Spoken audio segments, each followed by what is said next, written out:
This story, the KwaZulu-Natal provincial government says it's laid criminal charges against agrochemicals company United Phosphorus. The company says it's not aware of such. In July, a fire broke out during the unrest. Environmentalists are happy about the news. The fire at the company's warehouse in Cornubia, Durban, sent clouds of toxic fumes into the air and caused a chemical spill that allegedly poisoned a nearby river and wetland. Well, let's discuss this story now with Desmond D'Sa, coordinator of the South Durban Community Environmental Alliance.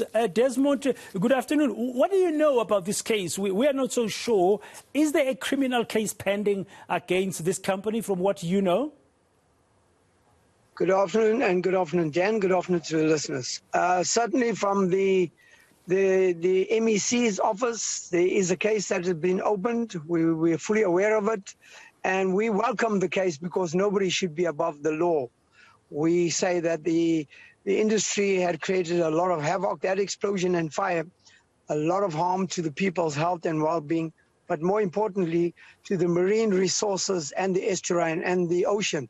And tourism has been stopped completely on the beaches north of Durban, and people have lost a lot of money, people have lost their jobs.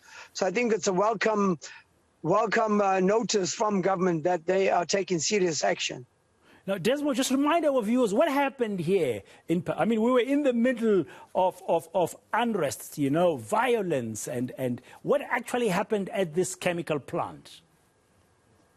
Well, what transpired is that during the looting period, people were looting for food, but some or the other, this company exploded. From what we know, the company acted illegally. There's been no permits. There's been nothing. I went on site, so I'm fully aware of what transpired. I was on site with the members of the portfolio committee as well as government. There were 50 cameras around the site, but none of those cameras were there when we went through.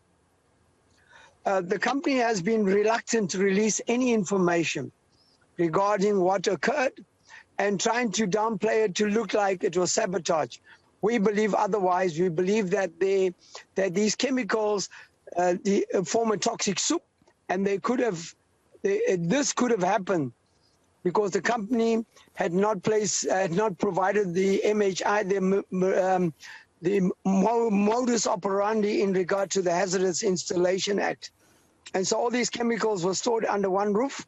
And we're not sure if the heat would have taken off or something happened.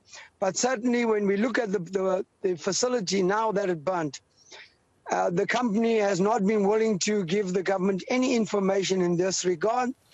Even to the appointment of the consultants, they've been reluctant to release information around the whole issue of what were the chemicals, how did it contribute to all the impacts that it had. Okay, so we welcome the government. So Desmond, so you said you've been there, you've seen, but on the day itself when the explosion happened, what then happened? Did the chemicals find their ways into the water in and around Durban? What happened? Well, firstly, let me say, Dan, that we only got there 3 days later because the security forces won't allow you in.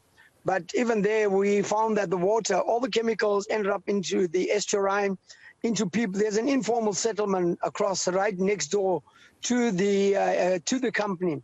All their food gardens was poisoned. They don't have water like everybody else, so they were washing their clothing in the water. They couldn't wash clothing for days.